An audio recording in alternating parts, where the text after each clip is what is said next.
the death of his mother so early was a catastrophic event in Young's life. How old was he when his mum died? Literally months. Oh, okay. So he didn't remember He didn't remember her. But then when he went back, because Fred remarried, and this is where it's a nice link to you, a woman called Molly. Oh, classic. So Fred remarried and brought the children back. What, both him and his sister? Yeah, so both Graham and his sister Winifred go back to live with the new family. Okay. Now, here comes the rub. Something bad happens. What happens is that Young is a very disturbed boy.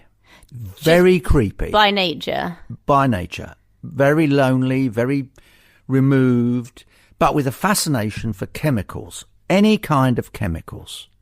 Cool. It would be fair to say that he took against his stepmother in a most dramatic way and began experimenting with various kinds of poisons.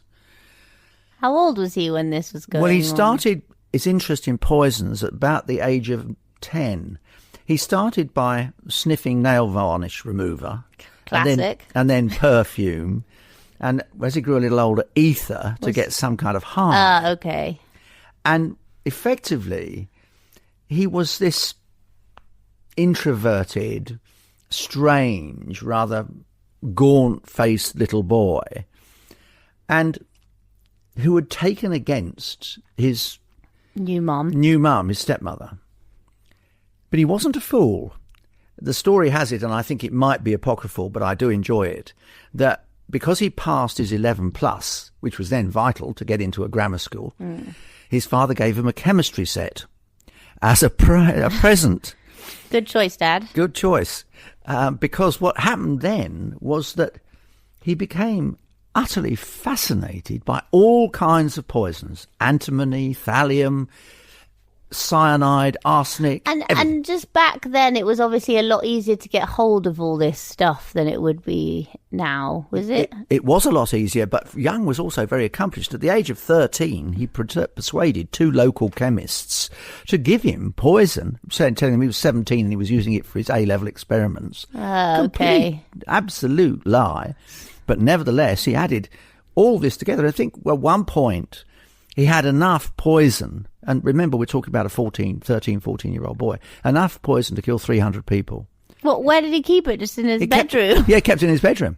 Yes, exactly. He just kept loads of poison. Of poison. And of course, you know, you don't think, as a father, you don't think your own son's capable of poisoning you, do you? But what happened, and it is very scary, and I think Young is a genuinely terrifying character, because from a very early age he demonstrated true psychopathology. He didn't have any conscience at all, and what he wanted to do was to see what the effect of the poisons was on other people. And he started experimenting on his family. Okay. And a friend at school called Christopher Williams. Friend is a loose term. Well, they used to eat their packed lunches together. No, but I mean that you would poison your friend, like maybe his concept of friend. And well, I think everybody was a victim to Young, really. Anyone he could get who came across his radar. Okay. So at the age of 13, remember he's born in 1947. In 1959 he goes to grammar school, secondary school. By the beginning of 1961, and remember talking about a boy who's 13 going on 14, he is seriously experimenting with all manner of poisons.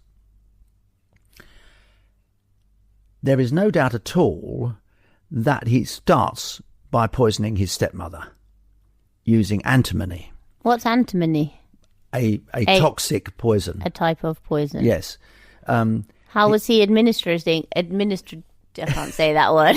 Administering that poison. Usually in the family's tea. In tea. Usually, but not always. Sometimes it would be in sandwiches. Mustard pickle on one particular occasion. Well, that would be a good one for masking the taste of it, I imagine. Absolutely. Yeah. Because once he tried poisoning his sister with tea, and she only took one gulp of the tea. It was like this and said, taste. "Oh, this is awful." Horrible. Nevertheless, she still got hallucinations by the time she got to school later. So, it was still serious enough.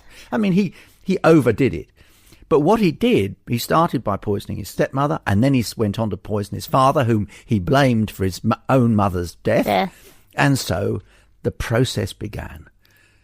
Poor Molly, young as she then was, paid the ultimate price. She suffered terrible vomiting, excruciating stomach pains, terrible diarrhea, and eventually died. Now, at that point, nobody, no member of the family, and certainly not his father nor his sister, suspected for one moment that he was poisoning his mother. But apart from the fact he was the only one who wasn't sick in the whole family. Oh, but he took the precaution of making himself mildly sick. Oh, so super smart. Super smart. The family put Molly's death down to an accident she'd had. She'd been knocked down earlier, about a year before, and it had had an effect on her. And they thought it was somehow a reflection of what had happened in this accident. She was cremated. That's what you did. Nobody suspected. So nobody was going to go and do an autopsy and find out what was going on in there. And it was almost, in fact, at one point when Young finally confessed, he called it the perfect murder because there was no evidence whatever. Young's trouble was that he couldn't stop. It was, he once said himself, it's like I was addicted to drugs, except I wasn't taking the drugs. He was addicted to giving other people the drugs. So I think this is kind of similar to that thing that we've talked about we've called what you've described as predators of death before. So I've heard another podcast talking about an American nurse who was very keen on taking people to the brink of death and bringing them back and using drugs. It's a famous syndrome. So this kind of syndrome is like the one you get often in the nurses and doctors realm where somebody is, playing God, basically. Harold Shipman, Beverly Allett, two British cases. Yeah. I think Ian Brady, who at one stage befriended Young in prison, the Moors murderer, said that power and death were Young's only aphrodisiacs. He was genuinely asexual. He wasn't interested in that. Yeah. He was interested in control. Yeah. And he was interested in killing people. And he took elaborate and careful notes of exactly what doses he was going to give his victims, what he was going to try out, and then whether or not he would give them more doses in the hope that they die. In other words, he wanted the power of life and death. It was a godlike power. Yeah. Okay. But by this stage, when his stepmother dies, he's still, I'm guessing, pretty young then. 14. 14. He was 14. He started killing people when he was 14. And what's eerie about it, she died on Easter Sunday, 1962. He was 14. Gradually, one or two members of the family, the extended family, began having some suspicions, especially as his father had suddenly developed terrible symptoms similar to the ones that his wife, his now widow, had developed. Yeah. And Winifred had started developing these symptoms. And another member of the family became rather suspicious of that. And they set up Fred to, how can I put it, to discuss with a person he thought was a careers advisor. What? Actually, it was a psychiatrist. Well, oh, you mean Graham, to get Graham to talk to? Yes, to get Graham to talk to a psychiatrist. Someone they made him think it was a careers advisor, but actually it was a psychiatrist. Yeah. Well, the said psychiatrist immediately recommended calling the police. And so on the 23rd of May, 1962, Young was arrested.